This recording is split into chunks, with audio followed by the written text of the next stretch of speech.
ये देखिए, ये पीछे यज्ञशाला है और आप सब अगर यहाँ आए होंगे यज्ञशाला में तो यज्ञशाला में यज्ञ अवश्य किया होगा आपने। तो आज आपको मैं बताऊंगी कि इस यज्ञशाला का इतना महत्व क्यों है और हम जब यहाँ पर यज्ञ करते हैं तो उसका हमें क्या लाभ मिलता है, कैसे लाभ मिलता है। तो छोटा सा ही वीडियो बनाऊंगी मैं, लेकिन उसके ज़रिए मैं आपको पूरा यज्ञशाला के बारे में बताऊँगी। और इसमें देखिए यज्ञशाला एक ये है, एक ही मेरे पीछे दो और एक तीसरा यहाँ है। इसमें इस बीच वाले यज्ञशाला का बहुत महत्व है, तो मैं आप सभी को इस यज्ञशाला का महत्व आज समझाऊंगी। जय गुरुदेव, जय माँ गायत्री, सभी को मेरा प्रणाम। जैसा कि अभी आपने देखा कि मैं आपको आज यज्ञशाला के बारे में बताऊंगी। बहुत से लोग बोलेंगे कि यज्ञशाला के बारे में तो हम जानते हैं, लेकिन बहुत से लोग ऐसे हैं जो अभी भी यज्ञशाला के बारे में पूर्ण रूप से नहीं जानते हैं। जैसे कि ये जो बीच वाला यज्ञशाला है, आपने देखा होगा कि यहीं से यज्ञ का पूरा संचालन होता है। जो भी दीदी लोग बैठती हैं यहीं से यज्ञ का संचालन करती हैं। जब पूज्य गुरुदेव और माताजी शांति कुंज आए थे तब उन्होंने अपने साथ में 2-3 चीज़ों को ही लिया था, रखा था। 2-3 चीज़ें क्या थी, जैसे कि एक तो अखंड दीपक था और एक अखंड अग्नि थी जो पूज्य गुरुदेव अपने साथ लेकर आए थे, माताजी अपने साथ लेकर आई थी। और यह अखंड अग्नि जो यज्ञ के द्वारा प्रज्वलित किया जाता था, ये गुरुदेव जब आए थे तो अपने साथ ही लेकर आए थे।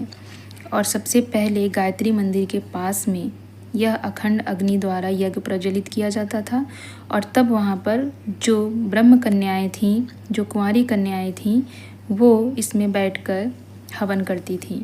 इसके बाद जब धीरे धीरे पूज्य गुरुदेव ने और भी ज़मीनें खरीदी, जैसे ये यज्ञशाला की ज़मीन बाद में उन्होंने खरीदी, और जब यज्ञशाला का यहाँ पर निर्माण हुआ तो उसके बाद ये जो बीच वाली यज्ञशाला है, इसमें पूज्य गुरुदेव ने स्वयं अपने हाथों से जो गायत्री मंदिर के पास अखंड अग्नि जलाई थी, उसी अखंड अग्नि को यहाँ पर उन्होंने स्थापित किया। और ये अखंड अग्नि वो साथ में जब लेकर आए थे तो उसी अग्नि से गायत्री मंदिर के पास होता था। फिर जब ये बना तो उसी अग्नि को पूज्य गुरुदेव अपने हाथों से यहाँ पर स्थापित किए। आज भी ये अग्नि अखंड है और जो भी हम यज्ञ करते हैं इस अखंड अग्नि द्वारा प्रज्वलित अग्नि में ही करते हैं। इसीलिए इस बीच वाले कार्यशाला यज्ञशाला का बहुत महत्व है। और यहाँ पर जब भी हम यज्ञ करते हैं तो प्रभाव सबका एक होता है, बस इसका महत्व इतना है कि इसमें अखंड अग्नि पूज्य गुरुदेव के हाथ से स्थापित हुआ था। बाकी आप जब भी किसी भी यज्ञशाला में, चाहे आप दाएं बाएं बीच वाले किसी में भी कीजिए, लाभ आपको उतना ही प्राप्त होता है, क्योंकि सभी की अग्नियां एक ही होती हैं। तो इस प्रकार से आपको यज्ञशाला का महत्व मैंने बताया। अब आप जब यहाँ पे यज्ञ करते हैं तो आपको उसका फल क्या मिलता है, इसलिए बता रही हूँ कि बहुत से लोग जाते हैं तो वहाँ पर यज्ञ नहीं करते हैं, जो कि आपको अपनी नियमित दिनचर्या में यज्ञ को शामिल करना चाहिए। प्रतिदिन सुबह 6 से 8 के बीच में जो यज्ञ होता है वो बहुत ही महत्वपूर्ण होता है। जब भी जाएं शांति कुंज तो आप सुबह के समय में इन कार्यों को अवश्य करें जो वहाँ के नियमित कार्य बने हुए हैं, जैसे अखंड दीप का दर्शन करना, गायत्री मंदिर का दर्शन करना और हिमालय के दर्शन करना, भगवान शिव पार्वती जी को जल चढ़ाना और साथ ही साथ यज्ञ करना। तो इसे कभी भी ना छोड़ें, इसे अवश्य करें। यहाँ पर यज्ञ करने का लाभ हमें कई गुना मिलता है, क्योंकि हजारों करोड़ों गायत्री मंत्र की आहुतियाँ यहाँ पर दी जा चुकी है। और जब हम एक बार बैठकर यहाँ एक साथ सामूहिक रूप से यज्ञ करते हैं तो उस सामूहिक यज्ञ का लाभ हमें मिलता है। यानी कि जैसे हम अपने घर में अगर 10 बार गायत्री मंत्र की आहुति देते हैं तो जितने लोग बैठे होते हैं, अगर 5 लोग बैठे हैं तो 10 × 5 यानी 50 आहुतियों का लाभ प्रत्येक व्यक्ति को मिलता है। लेकिन यहाँ पर जब हम एक साथ बैठते हैं तो तीनों कुंडों में आप देखिए कि कितने कुंड यहाँ पर हैं, और तीनों यज्ञशाला में जितने भी कुंड हैं उन सबको मिलाइए। एक एक कुंड पर मानकर चलिए कि 7, 8, 10 लोग तो बैठ ही जाते हैं। अब आप इतने को मल्टीप्लाई कर लीजिए, 3 यज्ञशाला प्लस तीनों यज्ञशाला में जितने भी कुंड हैं उन सभी कुंडों को, और एक एक कुंड पे जितने व्यक्ति बैठते हैं उन सबको मल्टीप्लाई करेंगे तो उतनी आहुति का फल एक व्यक्ति को मिलता है। यानी अगर मान के चलिए कि 100 लोग एक साथ बैठे हैं तो 100 लोग एक आहुति देते हैं 100-100 आहुतियों का फल उन 100 लोगों को मिलता है। तो इस प्रकार से सामूहिक यज्ञ का लाभ सभी को मिलता है। तो यज्ञ का बहुत महत्व है। जब भी जाइए यज्ञ को आप कभी भी मिस मत कीजिए, हमेशा यज्ञ कीजिए, जितने दिन भी हैं यज्ञ कीजिए। और जब भी जाएं तो मौन होकर जाएं और कोशिश करें कि जब आप यज्ञ के लिए लाइन में खड़े हों तो भी आप मानसिक जप करते रहें। साथ ही साथ गहरी लंबी सांसें लें, जिससे क्या होगा कि यज्ञ से जो ऊर्जा प्राप्त होंगे वो ऊर्जा आपके सांसों में जाएंगे और आपके सांसों को शुद्ध करेंगे। आपको पता है कि यज्ञ से हमें सकारात्मक ऊर्जा प्राप्त होती है और यज्ञ सदैव हमारी नकारात्मक ऊर्जा को हमसे दूर करती है, फिर चाहे वह बाहरी नकारात्मक ऊर्जा हो या हमारी आंतरिक। तो इस प्रकार से जब हम यज्ञ करते हैं तो अनेक लाभ मिलते हैं।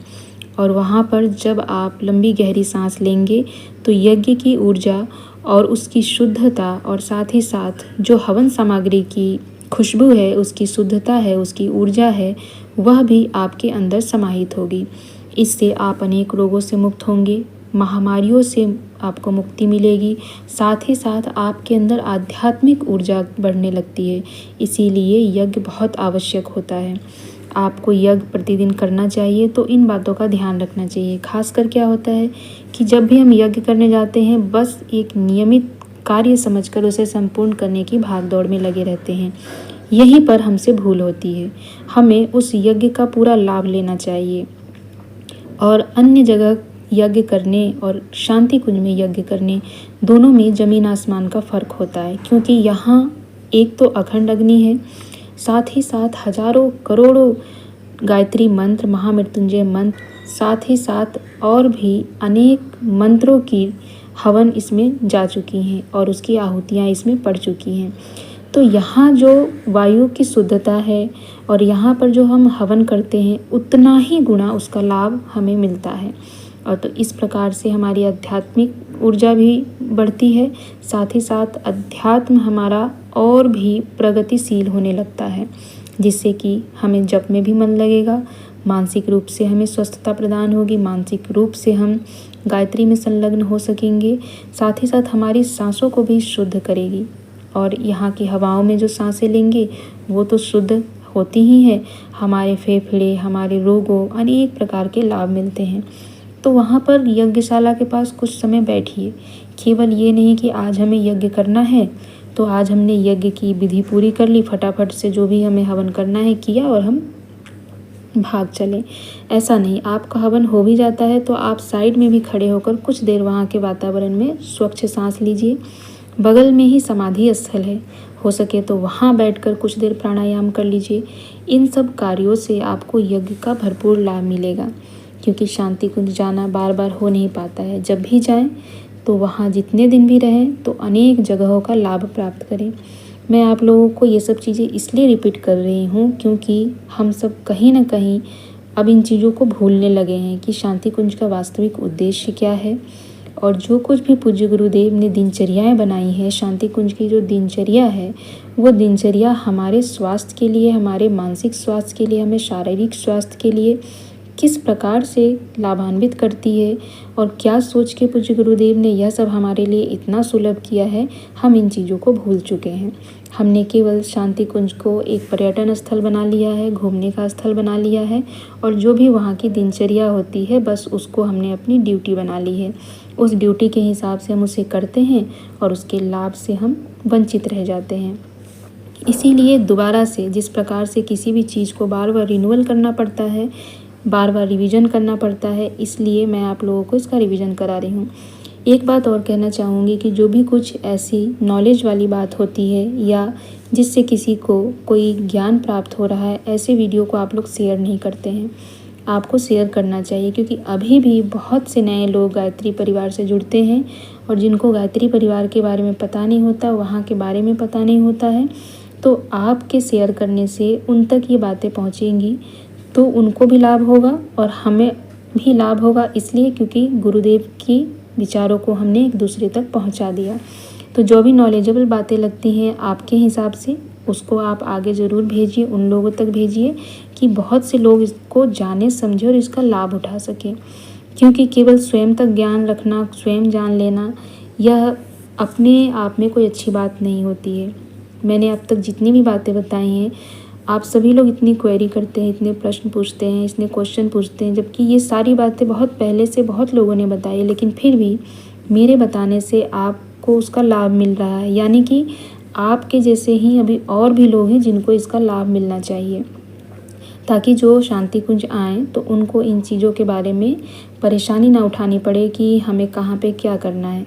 तो ऐसी भी नॉलेजेबल बातें मैं बताती रहती हूँ। उन नॉलेजेबल बातों को आपको आगे बढ़ाना चाहिए, भेजना चाहिए और लोगों तक इसको पहुँचाने में आपको मेरी मदद करनी चाहिए, क्योंकि मेरा उद्देश्य है पूज्य गुरुदेव के विचार लोगों तक पहुँचे और साथ ही साथ पूज्य गुरुदेव ने जो शांति कुंज का उद्देश्य बनाया है वो उद्देश्य भी उन तक पहुँचे। तो बस इतना ही। यज्ञ से जुड़ी बहुत सारी महत्वपूर्ण बातें मैंने आपको बताई। अब जब कभी भी आप यज्ञशाला में जाएं या जब कभी भी शांति कुंज आएँ तो इन बातों का ध्यान रखें और भरपूर लाभ उठाएं। गुरुदेव ने शांति कुंज का एक एक कोना ऐसा बनाया है जहाँ से हम केवल लाभ ही प्राप्त कर सकते हैं, सकारात्मक ऊर्जा ही प्राप्त कर सकते हैं। बस हमारे अंदर वो पात्रता होनी चाहिए, हमारे अंदर वो इच्छा होनी चाहिए कि हम वहाँ जाकर उस लाभ को प्राप्त करें और वहाँ से हम कुछ अच्छी चीज़ें लेकर जाएं। तो आप भी इन चीज़ों का ध्यान रखें, औरों को भी इसके बारे में समझाएं। जय गुरुदेव, जय माँ गायत्री। सभी को मेरा प्रणाम।